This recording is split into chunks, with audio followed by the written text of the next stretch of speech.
Imagínate esto, estás en el siglo IX, estás viendo la procesión en tu pueblo en la que está pasando el Papa y justamente cuando empieza a pasar enfrente de ti el Papa, la figura máxima, la representación de Dios en la tierra, la máxima del poder, de la espiritualidad, de la guía del pueblo, el hombre formidable que es. Y de pronto ocurre lo impensable. El Papa se detiene, se empieza a retorcer del dolor y empieza a moverse de un lado para otro, gritando. Y de repente ves que el Papa está dando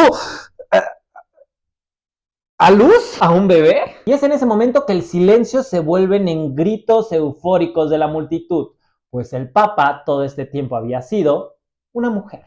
Y es así como nace la historia de la papisa Juana, la mujer que fue papa. 1, 2, 3 y... ¿Qué tal? Mi nombre es Alan y esto es Cultura para nosotros, los de a pie. Hoy hablemos de la papisa Juana, la mujer que fue papa. Y es que esta historia está increíble, la leí en un libro, exactamente en La ridícula idea de no volver a verte, y cuando me enteré de esta historia yo dije, ¿qué?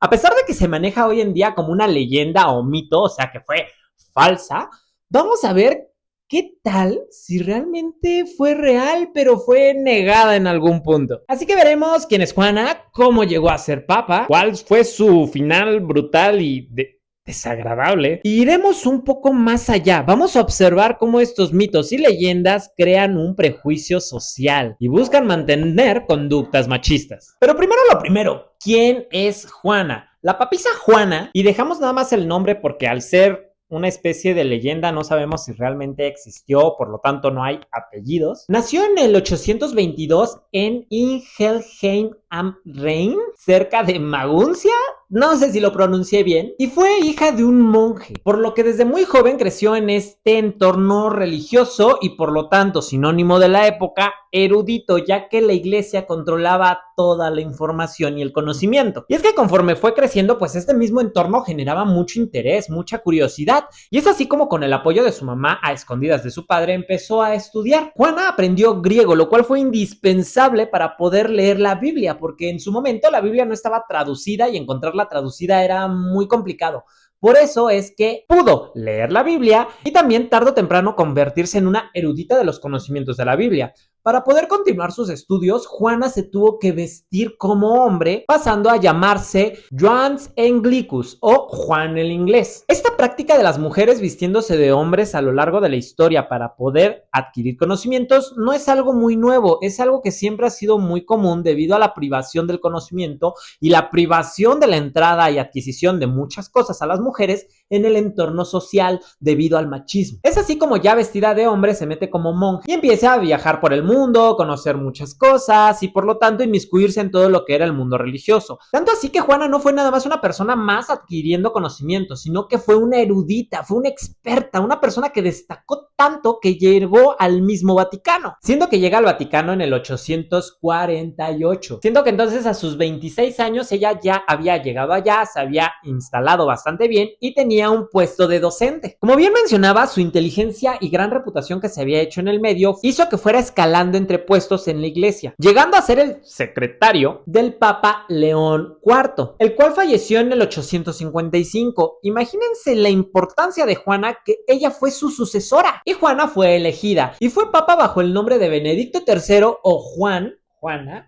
octava. O incluso hay otras versiones que dicen que fue el papa en medio, que realmente fue como desaparecido. Pero eso ya depende de la versión de la historia. Pero una mentira tan grande, claro que no podía sostenerse por sí sola. Así que Juana tenía a sus propios cómplices. O bueno, a su cómplice, el cual era Lamberto de Sanjonia, un embajador. Y también tenían ahí su relación secreta, de quien se dice era el padre del bebé que iban a hacer. Entonces, debido a esta unión, nace el embarazo. El chiste es de que después de 2 años estando Juana como papa, inmiscuida como un hombre, porque, o sea, entiendan de que todo esto era secreto, era a top secret. Nadie sabía que era mujer. Top secret. En el 857, durante una procesión que iba de San Pedro a Letrán, comenzó a sufrir contracciones, siendo que hablamos de un parto prematuro, y dio a luz en público. Imagínense la imagen del momento, todas estas personas que tenían súper prejuicios respecto a las mujeres, una sociedad tan machista, de repente empiezan a ver que la figura máxima de lo que era el hombre, porque, a ver, tengamos en claro de que se supone que no existen papas, sacerdotes, curas, criaturas que sean mujeres. Esto según porque se supone que son la representación de Dios en la tierra. Y claro que para toda esta sociedad machista,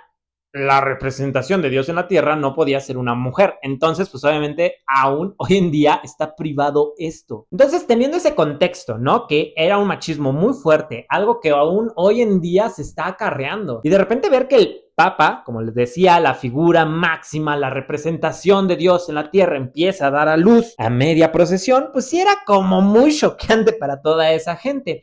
Pero bueno, la verdad es que la conclusión de la historia no es para nada ni chistosa, ni agradable, ni nada de nada. Y es que miren, hay dos versiones, una más sádica que la otra. La más popular, que fue propuesta por Jean de Mailly, es que en ese momento la gente se vuelve un caos, la amarran al propio caballo en el que venía Juana, y mientras el caballo la iba arrastrando, el pueblo empezó a lapidarla. Y esto fue durante media legua.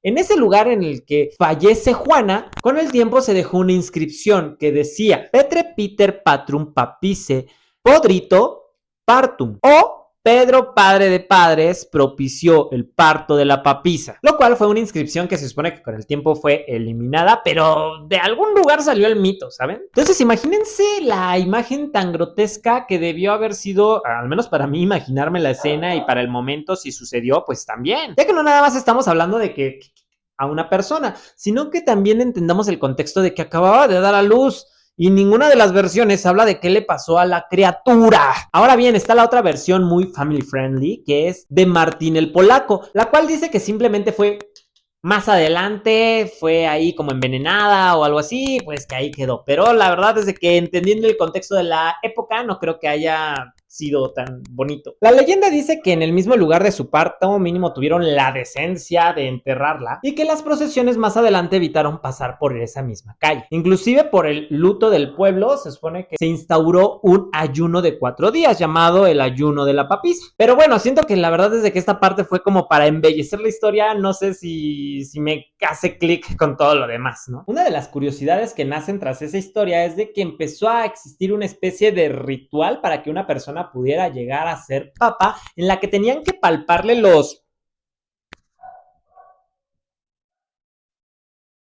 con una famosa silla perforada, la cual ya hemos visto en imágenes. Se supone que en esta prueba la persona que va a ser papa se tiene que sentar en la silla sin pantalones, sin ropa interior, los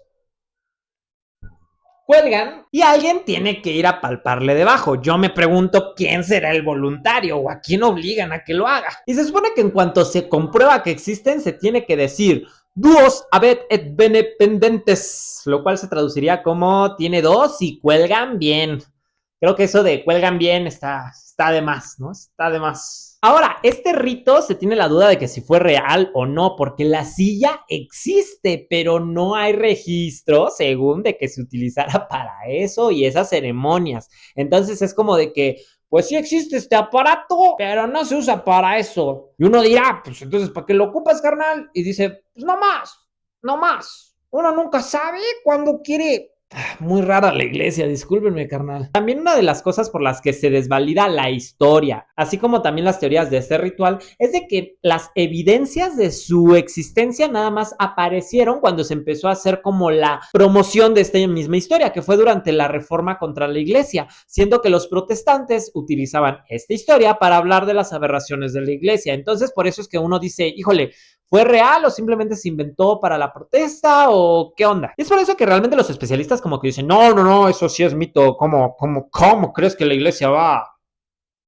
Pero bueno, sabemos que de repente hacen cosas medias peores. Me parece muy chistoso que parte de lo que justifica así como de no, la historia de la papisa no existió, es de que la gente dice, no, pues no hay registro de ella. Y uno dice, pues hasta crees que la historia no ha sido manipulada, carnal. Entonces, pues aunque no tiene espacio para estar en las listas, aunque no hay registros y todo esto, pues fue una leyenda y un mito que se estuvo realmente pasando durante muchos años. Pero ahora, la historia sea real o no, creo que aquí hay algo más profundo que reflexionar. Recordemos que las leyendas y los mitos tienen la intención como de dar una enseñanza, promover ciertos valores, ciertas ideas y que no se cometan en la vida real. Entonces imagínate lo que la religión estaba tratando de comunicarle a la sociedad, ¿no? Era como una especie de, si eres mujer no puedes utilizar el lugar de los hombres. Pero bueno, se supone que eso ya quedó en el pasado, ¿no? ¿No? Entonces veamos, ¿no? Siendo que entonces es una leyenda que buscaba dar como esta enseñanza, ese final tan horrible, tan trágico, tan violento, pues realmente nos hace decir, órale, qué bonita enseñanza, ¿no, carnal? Y esa historia empezó, como bien mencionaba, a utilizarse durante la reforma contra la iglesia como una forma de protesta, ¿no? Los protestantes utilizaban esta misma historia para decir, pero ustedes hicieron estos hijos de la tostada. Y entonces, pues como que eso es lo que en teoría desvalida que esta historia pueda o no ser real. Y es que la historia de la papisa hoy en día es parte de la cultura. Tiene películas, tiene ilustraciones, novelas, historias, muchas cosas en las que aparece la leyenda de la papisa Juana. Siento que esta leyenda todavía es de uso, conocimiento popular, pues realmente nos habla de algo muy importante, ¿no? Para hacer una comparación respecto a cómo eran estas historias antes y cómo es la sociedad hoy en día, ¿no? A lo mejor esta historia pues no nos extrañaría de que antes sucediera, ¿no? Por lo aberrante que era la Edad Media, pero sorprende ver cómo muchas de estas cosas, a pesar de que a lo mejor no se repiten con la misma intensidad, pues sigue siendo muy presente, ¿no? Y hay países, sociedades, culturas que siguen presentando este tipo de machismo, este tipo de reproche y choque hacia las mujeres dentro de la sociedad. Y quedémonos con esto, a lo largo de la historia nunca han faltado mujeres que retaran a la sociedad, que cuestionaran, que buscaran romper los estándares. Y hoy en día, a pesar de que la historia ha sido muy larga, está teniendo sus efectos positivos. Hay muchas cosas por cuestionar, hay muchas cosas por las cuales luchar, pero no podremos avanzar si no cuestionamos. Entonces yo te dejo con la pregunta, cuestiónate, ¿cuánto hemos cambiado como sociedad y sobre cómo percibimos a la mujer en la misma? Ya que aunque pareciera que no, hay muchos espacios como por ejemplo la ciencia en el que la posición de la mujer todavía sigue siendo así como cuestionada, ¿no? El simple hecho de que hayan ciertas profesiones en las que la presencia sea más de mujeres que de hombres, no habla de que así sea, Ramiro. Habla de que eso ha sido costumbres que se nos han implantado durante muchos años, obligándonos a repetir estos mismos patrones sociales. No nada más tan simple como que es que las mujeres hacen garnachas y los hombres hacen tacos. No, es más complejo que eso, Ramiro. Es más complejo que eso. Entonces cuestiónate, ¿cuánto hemos cambiado y cuánto nos hace falta cambiar? No como protocolo, porque toda la agenda está siendo inclusiva. No, Ramiro, la agenda no es inclusiva, simplemente estamos incluyendo a personas que antes no tenían una posición en la sociedad. Pero bueno, solamente esto es una parte de la historia y me gustaría saber tu opinión. Si te gustó el video, suscríbete, dale like, comparte, comenta lo que quieras porque me aporta mucho poder leer a todos ustedes. No olvides seguirme en mis redes sociales y nos vemos en el próximo video. Recuerda que mi nombre es Alan y eso es Cultura para nosotros, los de a pie.